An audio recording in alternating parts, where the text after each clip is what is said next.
Yang membatalkan puasa ada 9. Ada fikih praktis itu di depan, mungkin ada yang jaga.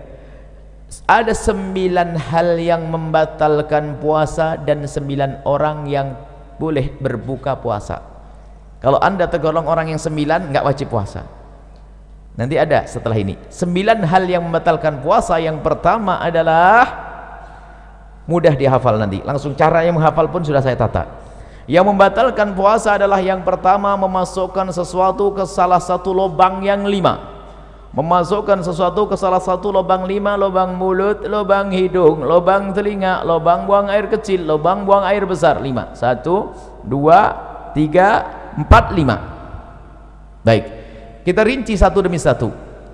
Memasukkan sesuatu, nanti ibu kesini semua, ibu jangan kedip, tidak usah noleh juga kesini. Ini kedip sedikit tidak paham nanti. Jangan kedip ibu, tidak usah tanya sebelahnya, tanya saya nanti. Kalau ibu tanya sebelahnya tambah nggak ngerti, percaya ya? Ibu tidak usah tanya sebelahnya, ibu tanya ke sini. Masih ada yang bercerita di mana ya? Di sana tuh ada yang cerita. Ini fikih praktis, ibu jangan kelewatan sedikit pun. Nah, yang maksud membatalkan masukkan lubang mulut, lubang hidung, lubang telinga, lubang buang air kecil, lubang buang air besar, ini saya rinci.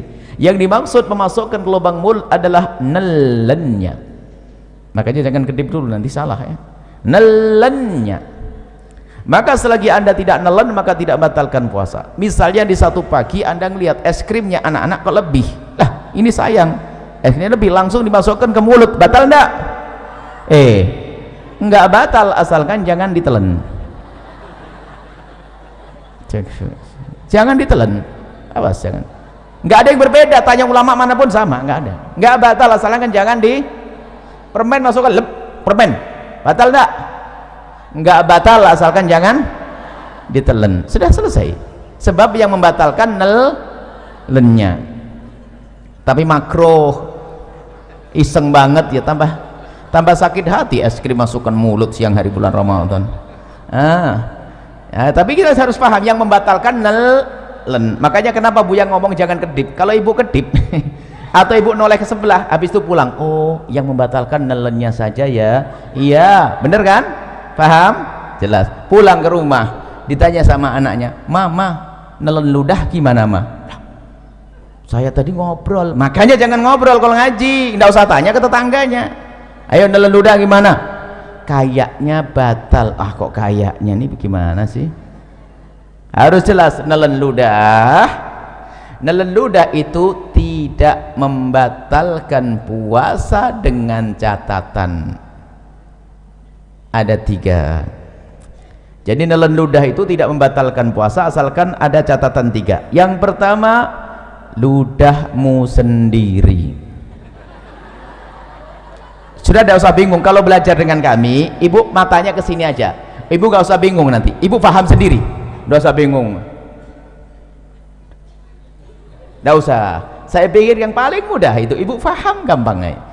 Yang pertama, ludah ditelan itu tidak membatalkan puasa asalkan ludah ibu sendiri. Ludahnya orang lain batal ya, masa ludahnya orang ini ya. Cuman kalau ngomong ludahnya orang lain itu jangan dibayangin ada ludah di meja langsung itu jorok banget. Itu anda memang belum belajar bagaimana keharmonisan dalam rumah tangga. Ya mungkin sekali seorang suami kalau ciuman kan nggak batal puasa, tapi kalau tertukar lidah suami sama istri pak, ya gitu loh. Contohnya yang indah, contoh kok jorok banget. Rumah tangga model apa itu? Jadi kan tertukar ludah, batal tidak? Batal karena bukan ludahnya sendiri. Jadi kalau ludah orang lain batal. Yang kedua, ludah ditelan tidak membatalkan puasa asalkan ludah masih ada di dalam mulutnya. Tapi kalau ludah itu ibu iseng mulai pagi sampai siang dikumpulkan di gelas, sampai dapat setengah gelas, masya Allah, taruh di kulkas dingin. Setelah itu ibu minum di siang hari, batal enggak? Batal karena sudah keluar dari mulut. Kalau sampai enggak paham omongan yang begini, masuk SLB, dibuat yang gampang begini. Makanya jangan noleh-noleh, sudah saya bikin yang paling gampang.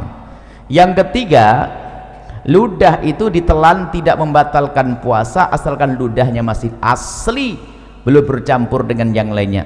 belum campur sama permen, belum campur sama kopi, belum campur sama es krim. Jelas?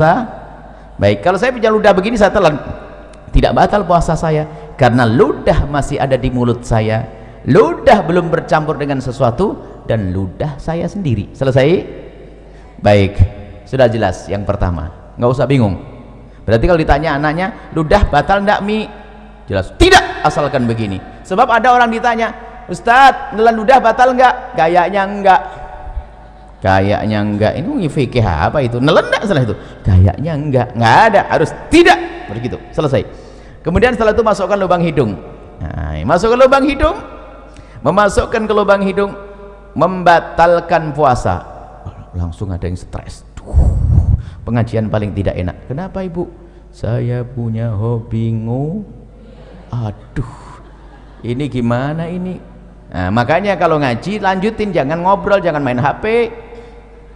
Ngaji main HP ketinggalan dengan ngobrol sama Tuhan. Nah, yang dimaksud membatalkan puasa, memasukkan sesuatu ke lubang hidung adalah jika sesuatu itu telah kita masukkan sampai kepada batas yang seandainya yang kita masukkan itu air, kita akan merasakan panasnya gerak bagian atas, ya nak?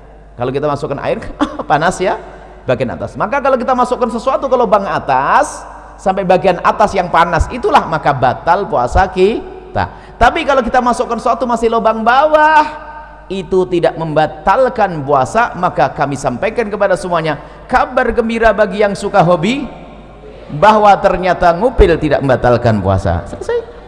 Cuman jangan di depan umum, malu lah ya, ditutup lah. Selesai. Paham atau belum? Saya sambung bab wudhu dulu. Wudhu berkumur batal enggak?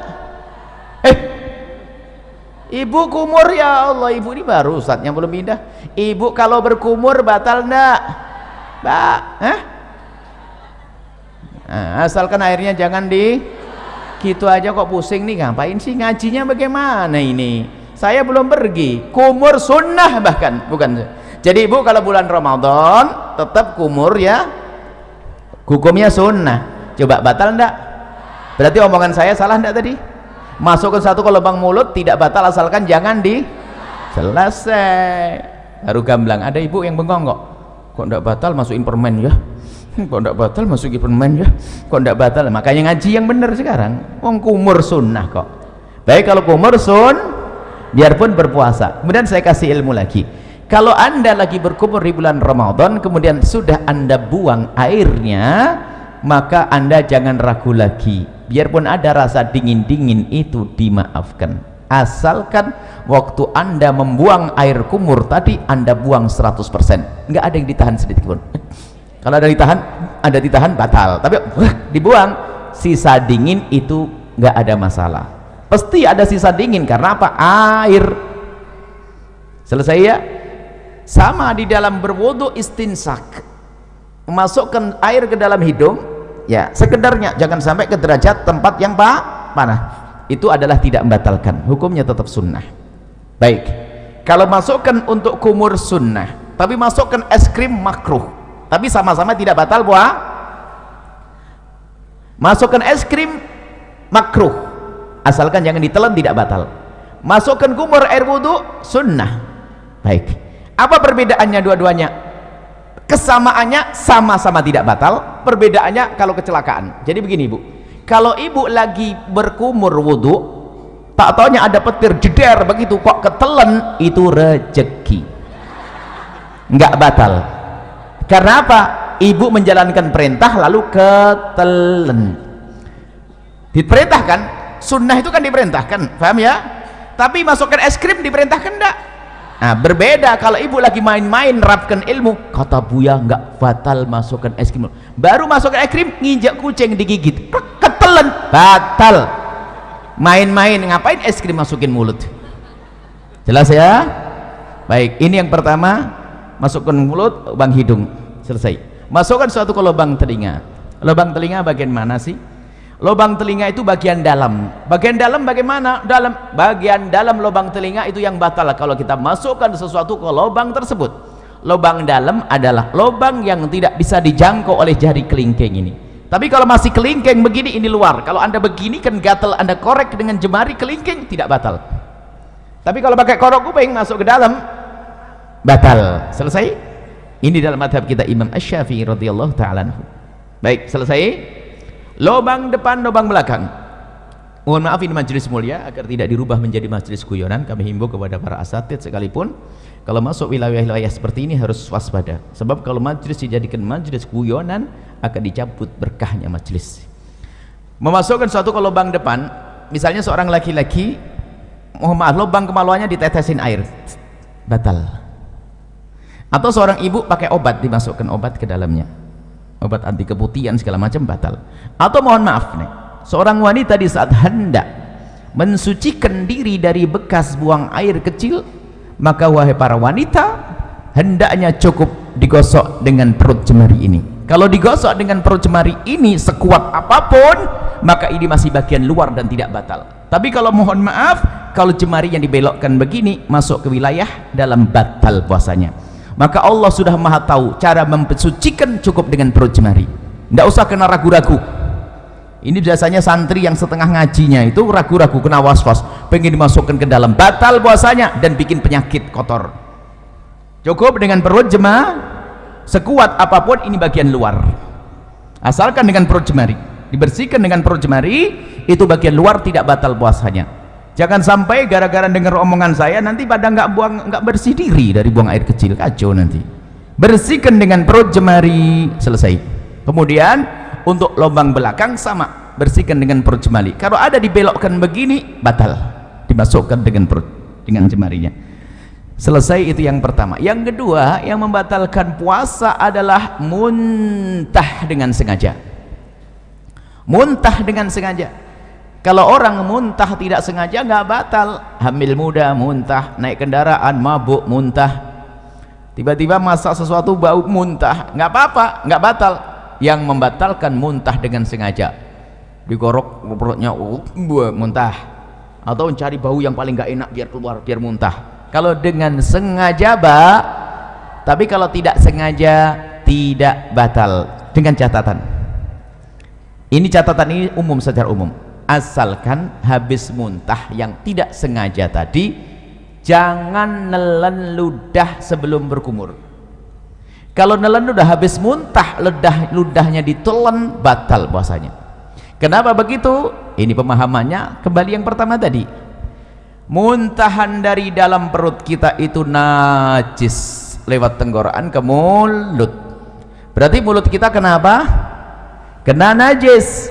Najis itu cara mensucikannya dengan air, bukan dengan ludah. Maka kalau kita meludah 1000 kali biarpun mulut bersih, tetap najis. Maka cara membersihkannya mulut yang terkena najis, cukup ambil air bersih seperti ini, umur, selesai.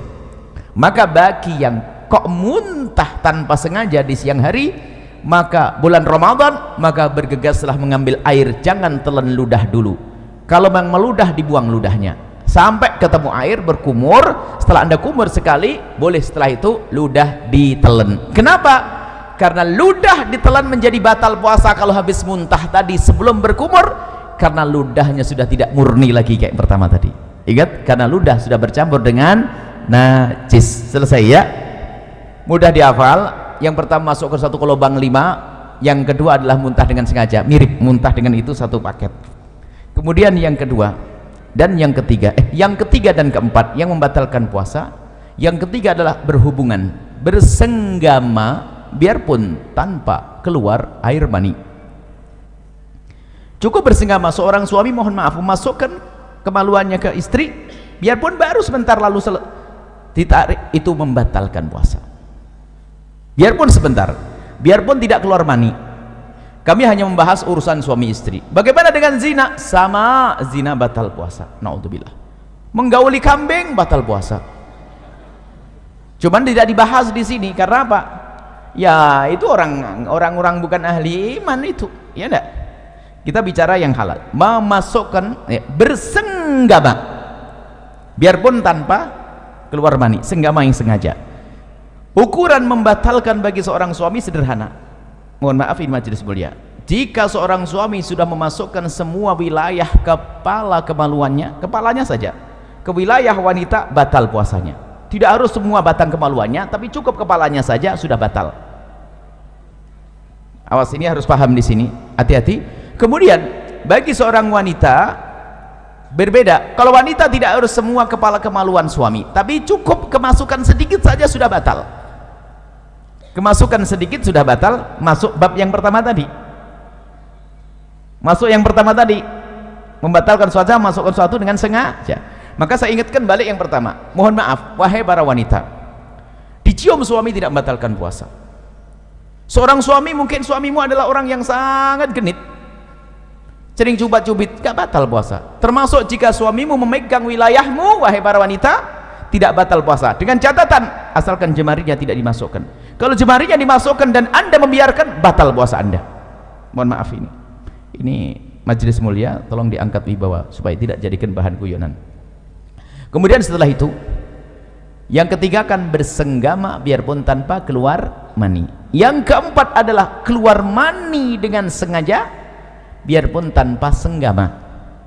Keluar mani dengan sengaja, mohon maaf, naudzubillah, mungkin dengan onani, dengan apa, sengaja mengeluarkan mani, maka batal puasanya. Tapi kalau keluar mani tanpa sengaja, tidak batal puasa. Mungkin seorang lagi tidur di siang hari, ternyata mimpi basah, dilihat ada air mani, maka tidak batal puasanya. Selesai.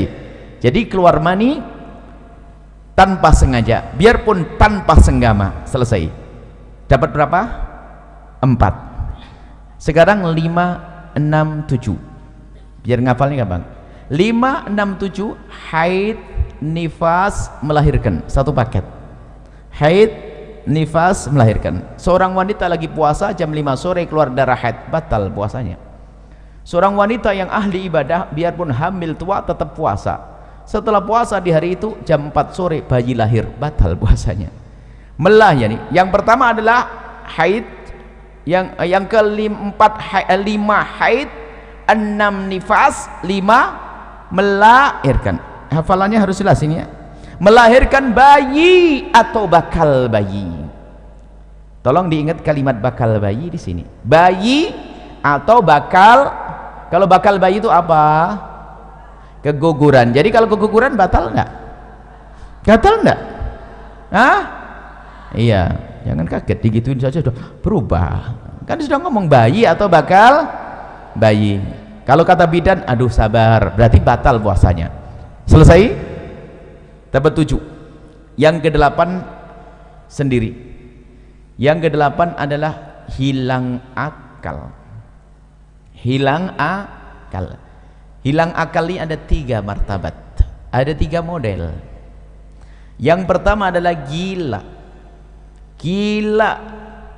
Kalau ada orang gila, saya tidak bisa nyontohin. Gila itu gimana? Gila, misalnya lagi ngobrol begini kok tiba-tiba gila, batal puasanya. Biarpun gilanya sebentar.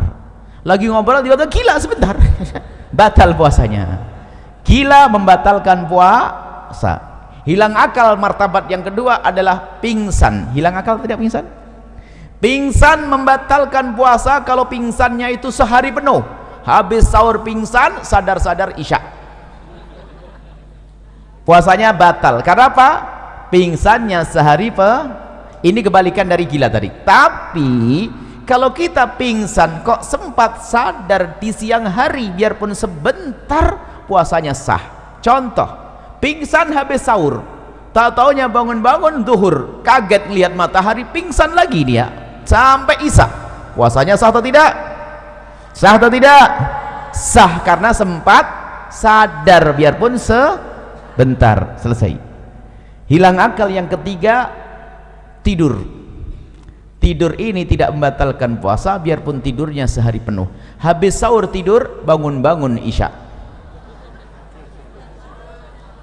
Bukan kerbau ini. Kalau kerbau masih suka bangun itu. Kalau ada orang tidurnya kayak begini, tidurnya apa nggak tahu. Bangun habis sahur, tidur, bangun-bangun ini, puasanya sah atau tidak? Sah atau tidak? Ya sah lah bu. Ini kan bukan bab sholat ibu, ini bab puasa. Kalau bab sholat lain cerita nanti ya. Lah kalau orang tidur beneran ya sholatnya nggak dosa kok. Orang tidur tuh termasuk udurnya sholat kok. Cuman ya keterlaluan, masa ada orang tidur kayak begitu. Baru sholatnya diqodho nanti. Tapi yang nggak sah itu sengaja, saya mau tidur nggak mau sholat. Nah ini nggak bener. Orang namanya tidur, ada tidur berapa tahun, 350 tahun ada kok, ya kan? Baik, jadi tidur tidak membatalkan puasa. Sama-sama hilang akal ya, harus paham. Hilang akal ada 3 model. Yang ke-9 adalah murtad. Murtad itu misalnya mengatakan Nabi Muhammad bukan Nabi, atau ada Nabi setelah Nabi Muhammad, atau Quran bukan wahyu dari Allah, atau merendahkan syiar, merendahkan adzan, merendahkan puasa, merendahkan haji, merendahkan surga, merendahkan neraka. Itu murtad, keluar dari iman. Kalau orang murtad langsung batal puasanya. Saya urai dari yang pertama, setelah itu jangan mikir lagi setelah itu apa yang membatalkan. Yang membatalkan hanya 9. Yang pertama, masukkan satu ke lubang 5. Kedua, muntah. Seiring ya, muntah huruf usar masih di sini kan, lubang 5 kan sini, 1, 2, 3, 4, 5, muntah masih di sini. Yang kedua muntah. Yang ketiga dan keempat, bersenggama dan keluar mani. Bersenggama tanpa keluar mani. Yang keempat, keluar mani biarpun tanpa senggama. Hafal? Hafal belum? Kalau tidak hafal, tidak dilanjutin ini. 5, 6, 7 haid, nifas, melahir. Yang ke-8 hilang akal. Selesai. Hilang akal ada 3 model. Yang ke-9 apa? Murtad. Selesai, jangan mikir lagi setelah itu. Nah, kalau nanti ada yang bertanya, yang jawab temannya. Baik, saya coba, saya uji, saya tes.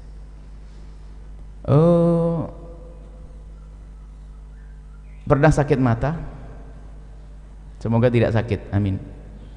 Kalau sakit mata, pernah tidak dikasih obat? Pahit tidak di tenggorokan? Batal tidak puasanya?